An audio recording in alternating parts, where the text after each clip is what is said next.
Also among those who mourned John McCain yesterday, his old friend, former Senate colleague John Kerry. We spoke with him earlier this summer, prior to McCain's death, about what Kerry hoped to do in his new book, Every Day is Extra. You work to implement our democracy by reaching out across the aisle, by building relationships, by believing in the better angels of American value system. And I think John McCain did that. I did that. Others have done that. But right now, we have a culture divide that has been accentuated by political so-called leaders. And what they're doing is they're operating in a factless world. And my book, I think, is a display of the ways in which you challenge those who would try to tear it apart and not deal with facts, and how you, in fact, can hold the system accountable and get back to the fact-based democracy we rely on. Are you going to be hitting the campaign trail? You bet I am. I think that's the most important work we can do right now, is trying to elect people on a national basis and restore the leadership that the country needs. How do you define what Democrats stand for these days? I think each Democratic candidate is going to define it as they go out and speak to people in their districts. And out of that, I believe, will come the future consensus that's necessary to take a party as a whole to a better place. But it's a party in crisis. Well, I'll probably get smacked for this, but, you know, what I learned running for president is that you don't have a party per se where you have adherence to a strict platform, et cetera. You have an amalgamation. You have a group of people who call themselves Democrats, but they speak with different nuances and different approaches to various aspects of political choices in life. Are you going to run in 2020? I'm really not thinking about it. Talking about 2020 right now is a total distraction and waste of time. What we need to do is focus on 2018. Well, I'm going to ask you that same question sometime after November. If you catch me. If I catch you. You mentioned running in 2004. You write a lot about it. And in some detail you hadn't actually made public before, some of the difficulties along the way. Yeah, there's a lot of, I've never said anything much about it. Do you regret not fighting back harder against the Swift boat attack ads? I do regret that, and I say this in the book, I'm very clear, and I take responsibility for it. It was my ultimate decision. I'm responsible for it not having happened. But yes, I believe it was vital, particularly in the last days of the campaign, to be addressing advertisements that were such a grotesque distortion of the reality of what happened in the rivers of Vietnam. And you regret picking John Edwards as your vice presidential candidate? I write in the book about the qualities that you're looking for when you choose a vice president. I think when you articulate those qualities and then you measure what took place against the qualities that I very much lay out there that you're looking for, it didn't measure up. It wasn't what we had hoped for. So there was some disappointment in that. When we come back, we'll talk to former Secretary of State John Kerry about his policy differences with the man he served under, President Barack Obama. Ron, something's going on at Schwab. Oh, really? Thank you. Clients? Well, J.D. Power did just rank them highest in investor satisfaction with full-service brokerage firms. Again. And online equity trades are only $4.95. I mean, you can't have low cost and be full service. It's impossible. It's like having your cake and eating it, too. Ask your broker if they offer award-winning full service and low costs. How am I going to explain this? If you don't like their answer, ask again at Schwab. Schwab, a modern approach to wealth management. Oh, look. Another anti-wrinkle cream in no hurry to make anything happen. Neutrogena Rapid Wrinkle Repair works in just 1 week with the fastest retinol formula available. It's clinically proven to work on fine lines and wrinkles. 1 week? That definitely works. Rapid Wrinkle Repair. And for dark spots, Rapid Tone Repair. Neutrogena. See what's possible. John Kerry served as President Obama's Secretary of State in his second administration, and the two men didn't always agree on foreign policy, especially when it came to Syria. I want to ask you about another key relationship, Barack Obama. Specifically, you said, I never succeeded in persuading him to give me the tool I wanted most. greater Correct. leverage. Correct.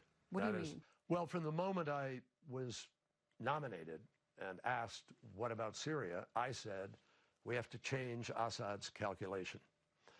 And throughout the 4 years I was Secretary of State, and privileged to be so, I always raised the issue in the meetings we had about how we needed to change that calculation. I particularly believed that after Assad had been violating ceasefires, it was clear he needed to be taught a lesson. He needed to know that we were going to hold him accountable, and I raised that directly with the Russians, and I put several ideas on the table. The president was not persuaded by my argument. I believed that we had several options we could have done at very low risk to be able to make it clear to Assad that when we had a ceasefire and when he said he was going to live by it, he had to live by it.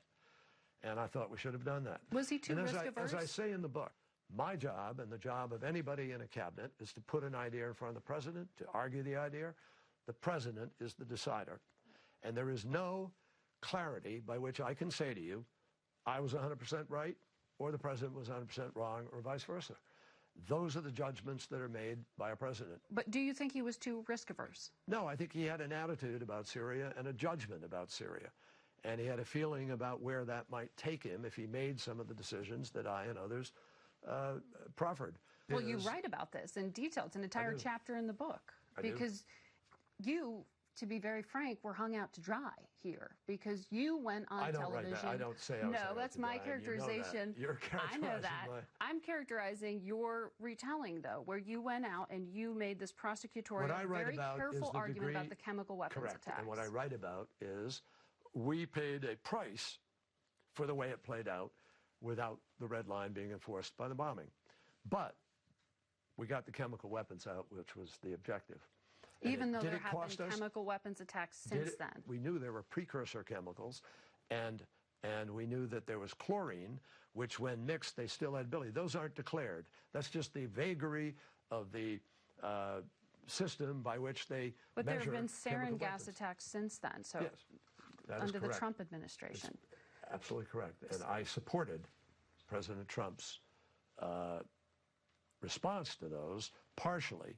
I supported the use of force, but I don't support just a one-off where you drop a few bombs and there's no follow-up diplomacy and no additional effort to try to use the leverage you get out of doing that. I thought that the president should have done that. President Trump should have done that. And you thought President Obama should have done that, yes, too. That's correct. You were sent around the world to rally support for other countries to stand with the United States to say that this red line on use of chemical weapons needed to be enforced. How difficult was that for you, given that the president blinked? He decided not to go through with those military strikes. Congress was clearly not going to give him the authority that he wanted. But you thought that the president could have gone ahead with those strikes. You were in the book, you write about being surprised when he called you and said, I'm going to go to Congress. I was surprised. I thought we were going to go forward. I thought that weekend was the weekend. I expected the phone call to be telling me that he decided we were striking that night or whatever was going to happen. And it wasn't. My job was to then affect the president's policy, and I did the best I could in going to Congress and arguing the case. But I do write that we paid a price for that. Mm-hmm. There's no question about that. We paid a price. And all the explanations and everything else doesn't change the perception. And perceptions sometimes are very telling in diplomacy and politics. You paid a price. You mean the red line moment has come to, for many critics of President Obama, define his foreign policy and define it as weak, as not backing up a threat. For many people, that's exactly what I ran into. And I ran into that in the Middle East. It was something that I had to push back against for a long period of time. And that's why I say perceptions. But perceptions matter, obviously, in everything.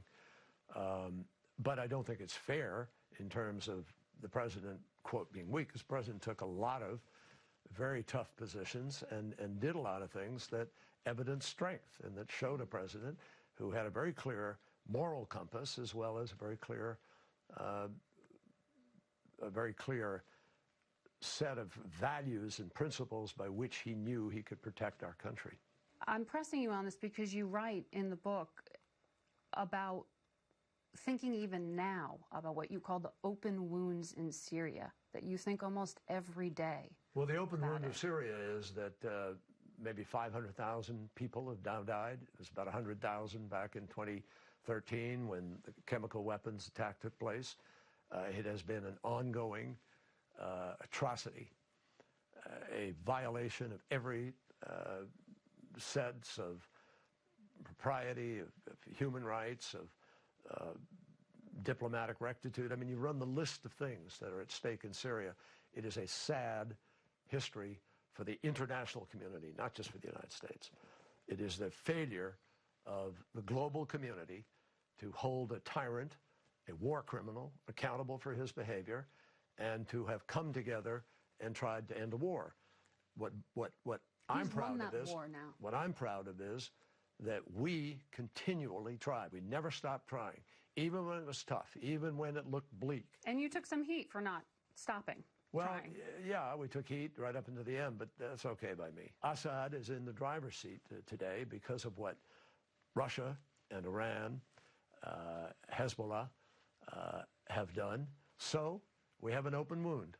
Yes, a global, an international community-owned open wound.